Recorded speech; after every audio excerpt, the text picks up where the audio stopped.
Hello and welcome to NIAGA Spotlight with me, Tamina Kauchi. NIAGA Spotlight takes us through the week in economic analysis and future affairs. Now, this week on Analysis, we spotlight the topic of talent retention by design and some lessons from SMEs. Now, Malaysia's brain drain and talent flow resulted in a staggering 5.5% loss that is estimated of our total workforce in 2024.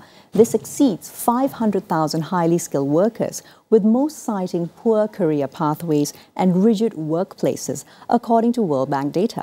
Now, women aged 30 to 45 are the fastest growing demographic in Malaysia's outbound migration due to, as cited, lack of flexible work policies by Khazanah Research Institute in 2025. Now, indeed, Malaysia's rough 5.5% loss of its workforce is also nearly double the estimated global average of 2.9%. Yet, one homegrown SME has done the opposite. Now, this is crucial as SMEs make up close to 97.4% of businesses in Malaysia, according to SME Core in 2024. Central Force International, a local SME and services provider, posted a staggering 96.7% staff retention rate in comparison to other SMEs which struggle with turnover rates as high as 60 to 90%. Their strategy? Not higher pay, but radical empathy and culture-first policies, digitized onboarding, true work-life integration, and leadership that leads with trust. Now, also at the Life at Work Awards 2024, Central Force International swept both Best SME and Women in Workforce Awards for transparent hiring, parental support, and real gender mobility. Indeed, Deloitte notes that companies with inclusive practices are 2.6 times more likely to retain staff beyond 5 years. So while policy debates continue to focus on tax incentives and upskilling, at this SME proves retention is often about dignity, not just bigger paychecks. Could Malaysia's brain drain solutions begin at the bottom of the corporate ladder, not the top? Well, NIAGA Spotlight today features Toh Wai Yu, CEO of Central Force International, about the importance of talent retention for sustained economic growth and national development. Wai Yu, welcome to studios. How are you doing today? Thank you so much, Tamina. I'm really glad to be here today. Fantastic. So I want to get started by really digging deep into the fact that quite often, right, Wai Yu, Malaysia's talent pipeline is obviously leaking at the source, and SMEs are really still viewed as stepping stones when it comes to people's career trajectory. So how do we actually flip that mindset? Tell me more. I think you are exactly right.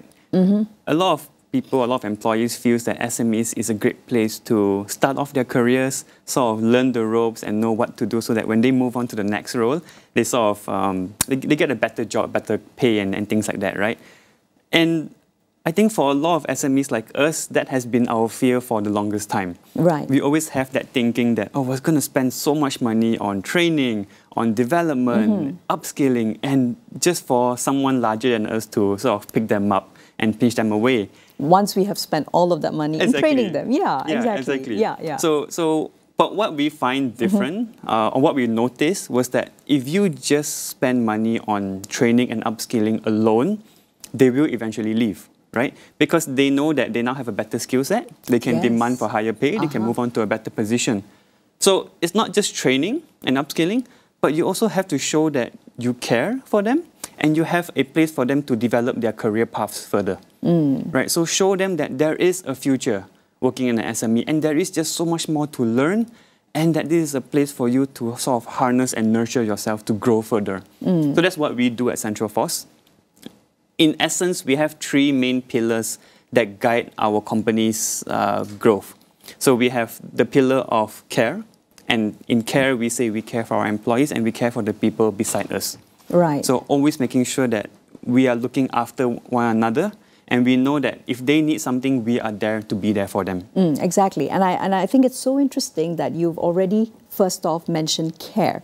Now, care is something that I think we'll dig a lot deeper into, since it's become a really critical part of many conversations, many policy debates, looking at the care economy, looking at valuing it. But you're saying that this is something that came into your company's mindset and culture actually once you came into the leadership role, right? So that's fantastic. And I think it's also pointing to a fact that quite often the tendency to see SMEs as stepping stones for employment, perhaps it's also reflected by employer mindset and culture. right? Yeah, absolutely. I mean, end of the day, employees look up to leadership for them to give them a sense of direction, a sense of purpose. And if the employer doesn't change their mindset and they don't see themselves and their employees as sort of equals, right? And that's how I work with my employees. I know that they are probably experts in what they do. I definitely admit that I cannot do the operator's work as well as they can. Right. Right, because they have done this job day in and day out for so many years, right? And they have harnessed this skill set so much so that they are experts at what they do. And so I depend on them for their expertise, right? I need them to tell me what's going on in your field of work, right? What do you need to be supported? And my role is to support you. Right, exactly. Let me help you do your job better. And it's with that mindset that we sort of build this harmonious relationship together. So I think what you're doing is most definitely working, because while surveys show that over 70% of those who work in the SME sector are looking to move into MNCs because of perceived, better pay, working conditions, etc. But however, you're close to 97% retention rate. It defies national trends. Tell me more about what specific policies actually made that difference for your employees. And was anything there that you uncovered which surprised you about what employees today in 2025, or at least post-pandemic, since the 2022-23 onwards, what they value today? Sure. I would say the essence of it all is to listen. Right. And it's what we do best, right? I mean, our main line of work is market research. So our job is to listen to people's opinions. So why aren't we also listening to our team? Right? So we run... Fair point. So we run employee satisfaction surveys, right? And we do this with our team twice a year. And we just tell them that we want to know what's going on, right? We want to be able to help you do your work better, and let us know what can we do on our part to support you. And you asked for what's surprising, right? Honestly, the surprising thing that came up, yeah, there were requests for higher pay, there were requests for more benefits. Sure. But the one overarching theme that came up was communication. Right? They really valued being listened to. The two-way communication. Yes, right? So they enjoyed having management and leadership come down to the floor, speak to them as humans, and sort of understand what they want from us as well. So communication as a forefront in our policy has been a key thing. Employee satisfaction surveys. We do something called a pulse survey as well, where we sort of act a little bit like spy operatives, where we just go around the field and we just get random people to check in. How are you feeling today? Right. How's your family? Is everything all right? Do you feel stressed? It's like secret shopper, but secret workplace well-being. Exactly, yes. Okay, And from there, we sort of get a sense of, is there burnout happening? Right? Or are there any other family issues that's going on? Or it could be just person to person, right? Person to person, yeah. So we found out that one of our employees was struggling with some pain, some back pain. Right. And after hearing about that, we were like, do you want to go see a chiro? Right? Let us sponsor you to see a chiro. Let's fix what's going on so that you can get back to work efficiently and effectively. And what I'm hearing is you're not just listening, but you're taking actionable steps, right? So that actually does make a difference. Now let's from there go into the fact that you've gone into clearly moving beyond the very outdated work-life balance. We're talking work-life integration here. But at the same time, Wai Yu, how do you actually avoid flexibility theater? Because at the same time, you are an SME, you do have productivity targets that you need to meet. How do you keep within your KPIs as well, while not compromising on well-being of your employees? Right. So I mentioned before we had three main pillars, right? So one of it was care, very important. Sure. The other two pillars was actually quality and ethics. So in the work we do, we make sure it's transparent and it's still of high quality. So these three pillars frame everything that we do, our policies, our flexible work arrangements, and also the workload itself, right? So everything is all embedded into their KPIs, taking into consideration all three factors. So for example, for a manager's KPI, they would have a section that says you have to be able to take your team out for team building events. Right. You have to run one-on-one sessions with them to know what's going on. And at the same time, along with other KPIs, they have to also commit to transparency in research. They have to commit to a certain level of quality and a net promoter score. So everything that we build in, we factor in all three pillars in all of our policies. And we make sure that we meet both the care requirement and also the quality and the ethics as well. Right. So basically you're looking at a more very integrated kind of a measurement of performance at the same time so that everything is happening all at once. Yeah. Okay, so that's many boxes to check. But at the same time, let's now move into rather under-focused upon dimension. But at the same, Central Force International is also doing pretty well. You won the Women in the Workforce Award, and your firm has introduced parental support, gender mobility, and bias-free hiring as well. But let's talk about internal resistance, if there was any, and what was the hardest aspect to maybe overcome when you introduced all of this? Sure. The hardest part actually happens at the middle management. Okay. So the middle management have been people who grew with us over the years, right? So they've established themselves as reputable professionals in our company that deserve this title of a head of department or managers. But they've also grown up through hard work and effort and putting in the hours to do things. So when we try to promote such flexible arrangements or we try to promote parental support, adjusted KPIs, the resistance came from middle management because they felt like I did things before in my own way, in my hard work. The juniors now can do it the same way.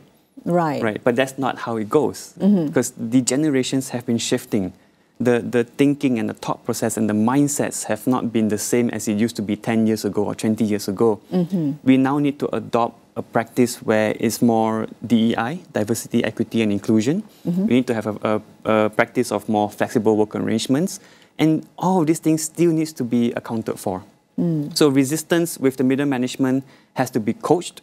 What we do is we do a weekly coaching session with our head of departments. I see. And they get to be able to learn and understand and develop knowledge on this regard and how they can also balance out their requirements for work as well as all these benefits that they're providing. Exactly. So it's also about trying to integrate impact together with ensuring that those with the power in the workspace understand what and why they're doing. They're not just blindly following new instructions for, let's say, good parental support, right? Yeah. Okay, so that sounds really actionable to me. Tell me about perhaps Central Force's experience with women in managerial roles. Now, in general, across Malaysian workspaces, even those which have equitable hiring, 50% women in the workspace, there tends to be still less than 39% odd of women in those senior leadership roles.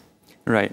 In our company, surprisingly, actually, 60% of our management roles are held by women leaders. Right, okay. And it's something that... Very encouraging. It's very encouraging, right? But it shows more than that, right? Because I always tell my team it doesn't matter if you're male or female, what matters is the capabilities that this person brings.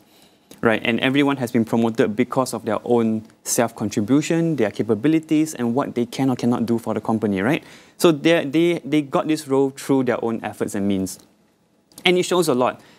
Women leaders have an added skill, I would say. On average, women leaders tend to have more empathy. They Correct, tend to and that's the workspace that you are trying to foster. Yes, exactly. So having more empathy towards the team, towards management, and being able to find that right balance between the two has been working beautifully in the company, right? Fantastic. Yeah. Wai Yu, thank you so much for the conversation so far. We do take a brief break. I will be right back with NIAGA Spotlight. Don't go anywhere.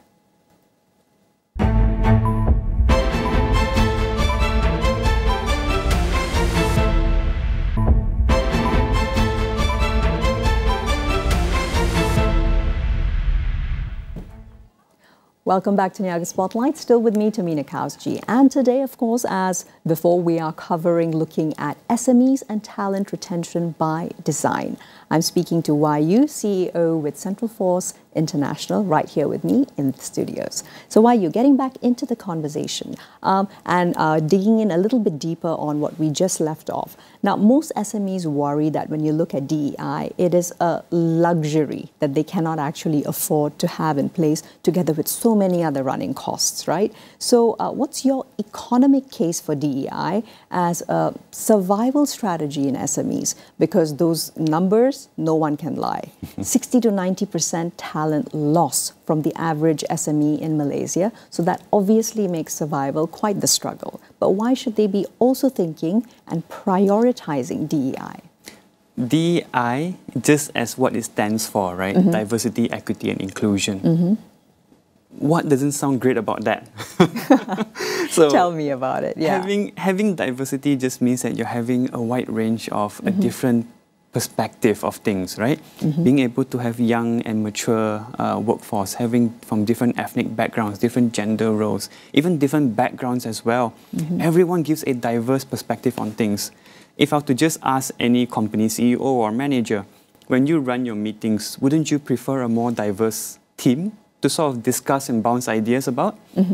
Chances are you would, right? And why wouldn't you want your company to behave that way? Yeah, exactly, right? And different perspective gives you a platform for greater creativity, right? Knowing how we can develop different plans better and more coherent and harmonious for everyone. So DEI, I think, has been something that has been a great platform for us, and I think it's a necessity moving forward, given how the Gen Z workforce nowadays truly values DEI. There was a report done by the World Economic Forum, I believe, which talks about the future of work. And it shows how 80% of Gen Zs wants DEI in the workplace. Right? They want to be able to be treated as equals amongst their peers.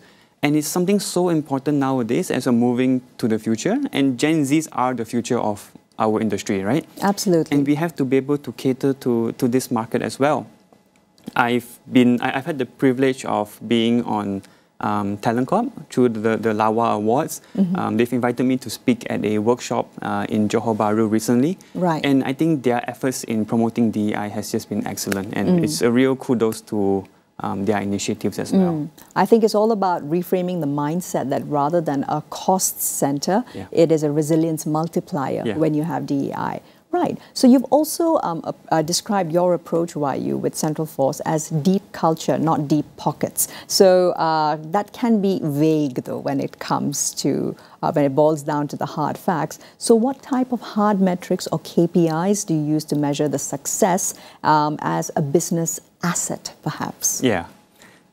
Just to share off at first, right? Deep culture doesn't have to be high budget. It doesn't need to be complex systems. At the core, it just has to be simple but effective, right? Employee satisfaction surveys, I mentioned about PULSE surveys in the past, earlier on as well. These are all really, really cost-effective ways to do things. It costs you next to nothing, but the impact of it is just so great, right? Everyone feels that they're being listened to and they want to share and feedback.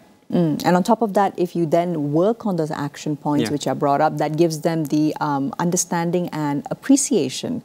Yes. Yeah. Listen to, not just calculate it. Exactly, right? Yeah. And I mentioned earlier that we tie these feedback surveys to the KPI itself, right? So then we see the difference, right? We see teams who don't value this as much, their performance doesn't match up.